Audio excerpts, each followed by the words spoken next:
Hello everyone, my name is Ryan Cam, and take a dip into the pool of what the hellery, because today I'm going to be talking about Apocalypse Now. This was directed by Francis Ford Coppola. We all know who he is, and it is based on the book Heart of Darkness, written by Joseph Conrad. Normally, I would talk about the plot and then follow it up with a couple of behind-the-scenes stories that I thought were interesting.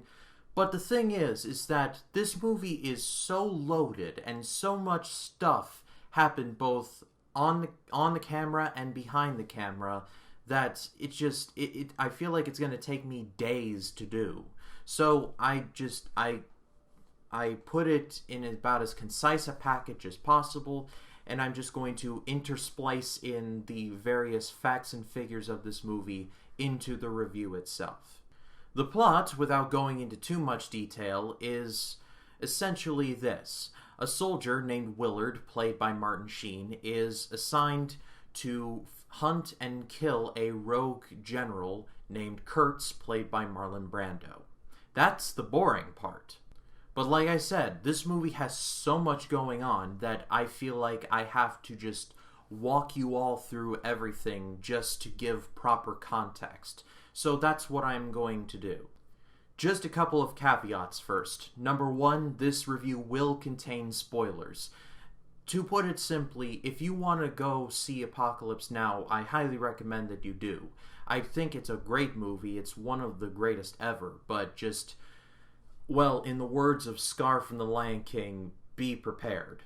And number two, the version that I will be talking about, because there are multiple versions of Apocalypse Now, is the most recent release, the final cut of Apocalypse Now.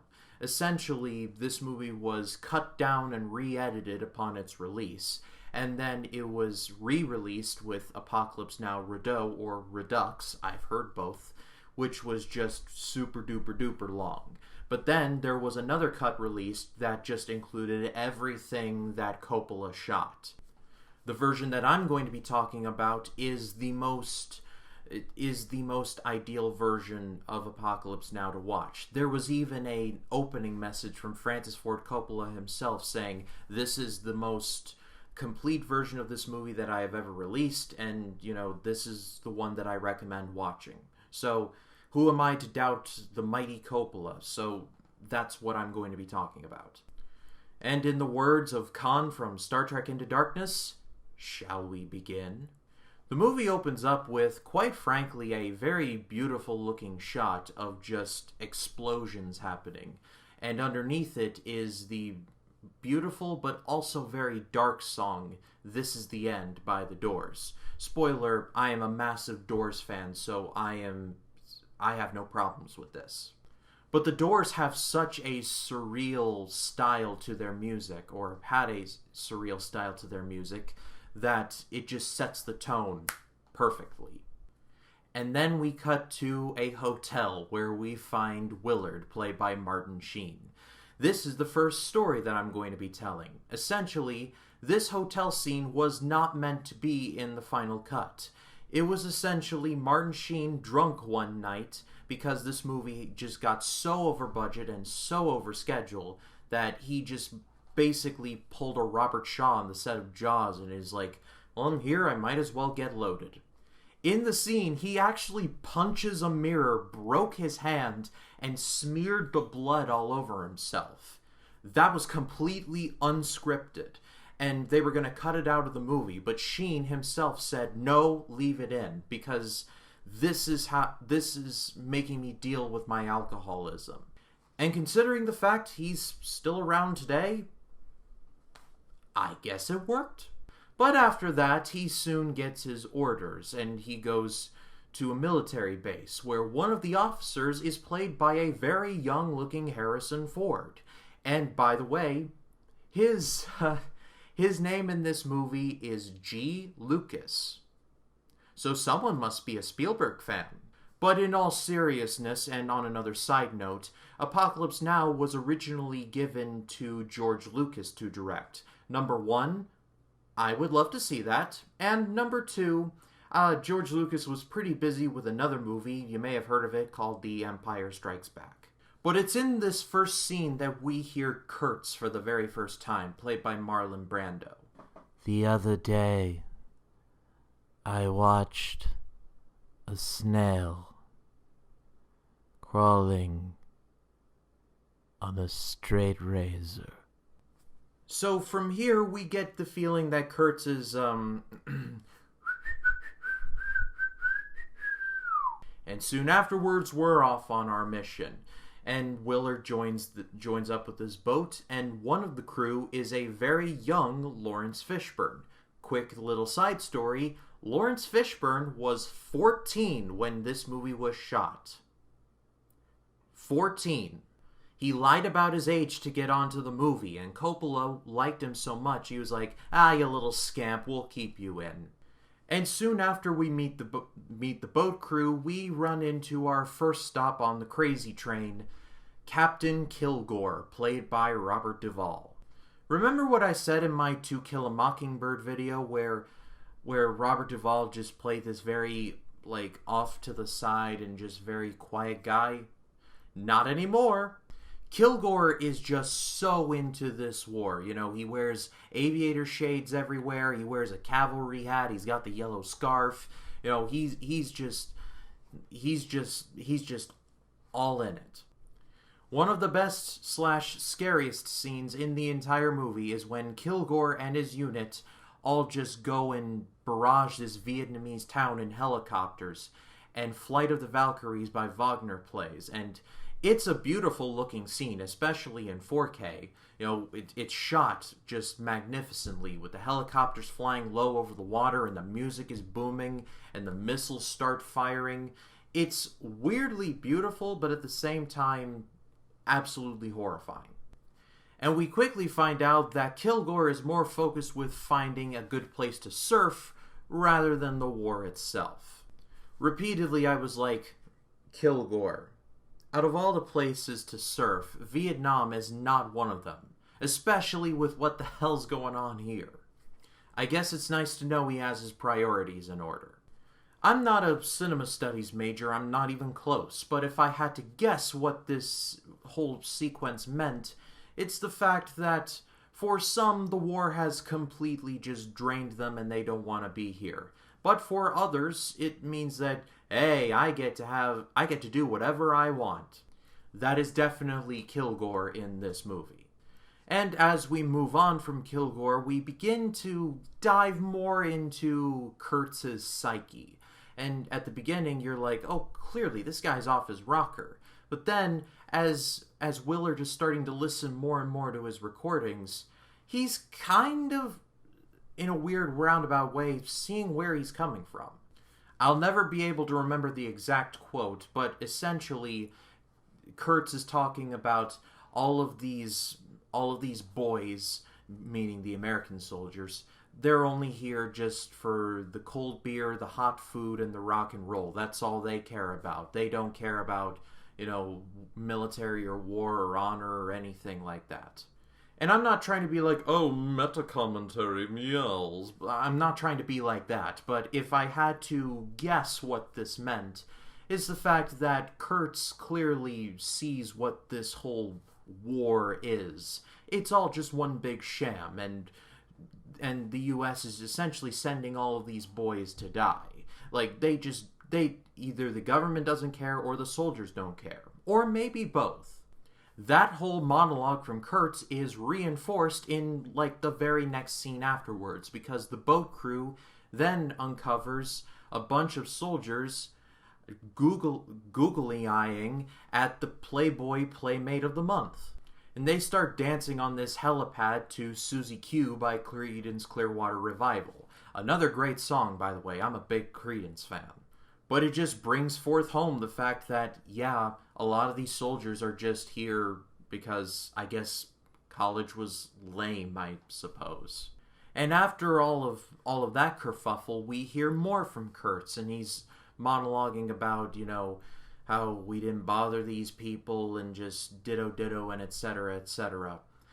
he's not totally right, but he's also coming from a very understandable place. I'm not trying to defend Kurtz. He's clearly gone off the deep end, but, I mean, he brings up some good points. What can I say? So after all of that, after more death and explosions and drugs and just a lot of stuff, we finally get to Kurtz. But before all that, Willard meets his henchman, if you want to call it. He's played by Dennis Hopper, and I am not 100% sure that Hopper knew he was being filmed. Given his history with drugs, I'm sure he just wandered on set somewhere and Coppola was like, I just really don't want to be here. Alright, let's just find something to do with Hopper before he just bothers me anymore. But anyway, Willard and the crew are quickly apprehended by Kurtz's disciples, and then we finally meet the genuine article. As I stated, Kurtz is played by Marlon Brando, and in my Godfather review I said that Marlon Brando just really, he could care less. Well, that was in 1972. In 1979, his amount of caring was like in the negatives. Coppola wanted Brando to be like this big presence throughout the movie, you know, and he thought of as like this big soldier, you know, with the basically looking like Sergeant Slaughter. But instead, Brando just gained a bunch of weight, he let himself go, and like I said, Brando just didn't care. As a matter of fact, Brando just straight up was like, alright, I think that's enough for me, and he just walked off the set. And Brando was like, find someone else if you want to. In a weird sort of way, I kinda hope I can get rich enough to where I can say, just find someone else.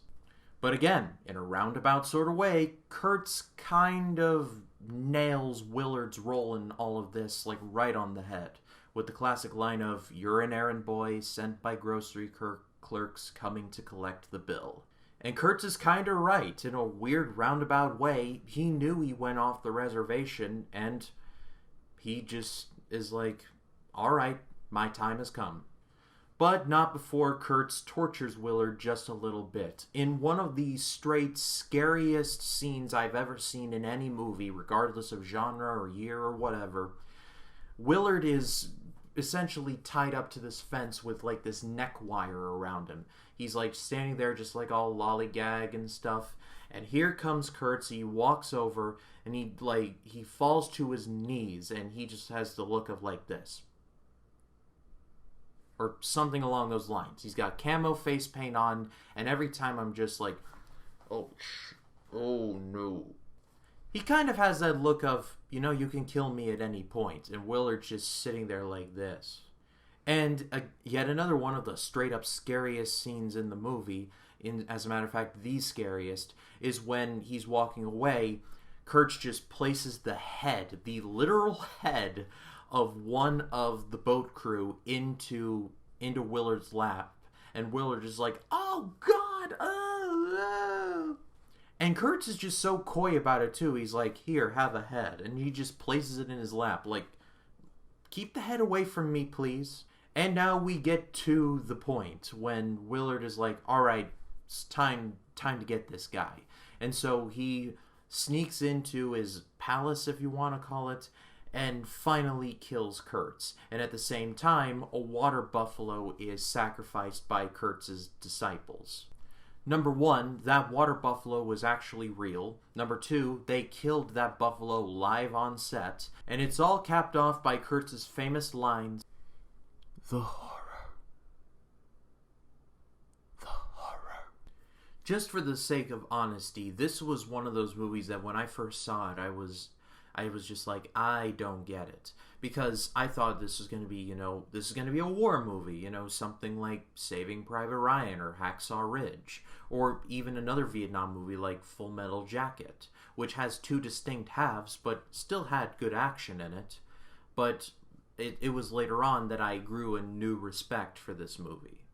Despite all of the problems behind the scenes, including going over budget and over schedule, Francis Ford Coppola thinking about suicide on several occasions, and an entire tropical storm shutting down production for a significant amount of time, Apocalypse Now did very well at the box office, won a lot of awards, and I believe including the Palme d'Or at the Cannes Film Festival, and is cited by many critics as one of their favorite movies. As a matter of fact, Roger Ebert himself put that as one of his favorite movies of all time. That's a guy who's seen a lot of movies, so to say that Apocalypse Now is one of his favorites is high praise. I have a feeling that Apocalypse Now is one of those movies that I'll never truly understand, but I'm happy to go back into the mouth of madness to try and figure it out. But that is all from me, guys. Thank you so much as always for watching, if you made it this far. Next time on the AFI Project, we're gonna take things a little slower. Take a look at something a little more classic and not as crazy. Just a tad crazy, but not like Apocalypse Now crazy. We're going to be taking a look at the classic noir film, The Maltese Falcon. But if you like this video, please be sure to leave a like, comment your thoughts down below, and if you like this video and you want to see more like it, hit the subscribe button and click the bell to allow notifications. That way when a new video drops, you'll be the first to know. My name is Ryan Cam, and I'll see you in the next one.